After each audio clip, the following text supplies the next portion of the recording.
जा बा मुस्लिमानो जा बेंगलियानो जा राजबंशियानो जा जोंनि दलाव हाजार हाजार जइन जागासिनो दं।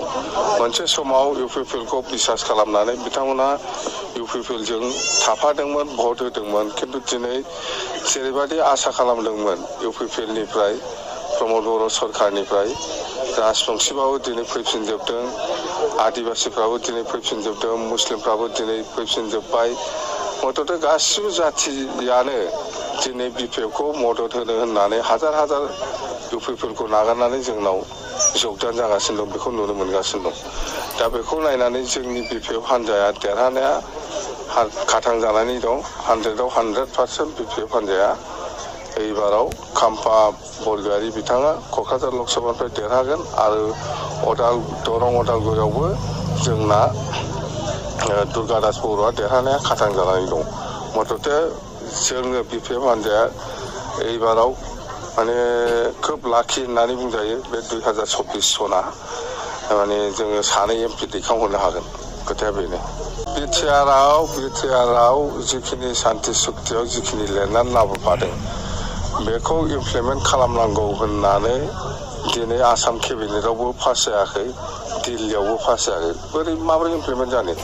बिटिआर एकर्डनि सायाव मोनसे केबिनेट डिसिसन जानांगौ, अब्लासो दा बे सुक्तिफ्रा, बेनि दफाफ्रा जाफुंगोन।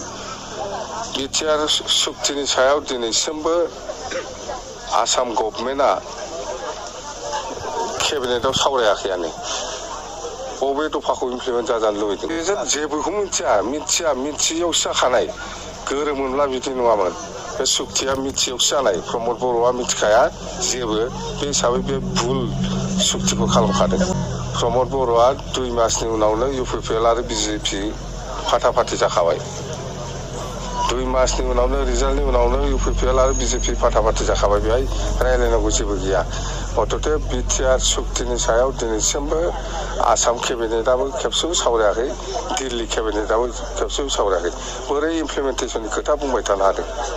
माखौ लानानै इमप्लिमेन्टेसन सावरायाखैयानो।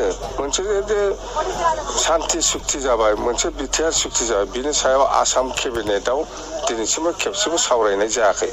बेनो सरकारखौ सोर सालायदों? सरकारखौ इउपिपिएलआसो सालायदों। जाय मानसिया सरकार सालायदों बेखौसो जों बुंगोन दा। बिजेपियाथ' बेहाय सरकार सालायाखै, लोगोसो लाफादों। आसल सरकार सालायग्राया इउपिपिएल, आसल सरकार सालायदों इउपिपिएलखौ बुङाबा सोरखौ बुंनांगौ? बिजेपियालाय लोगोसो लाफादों।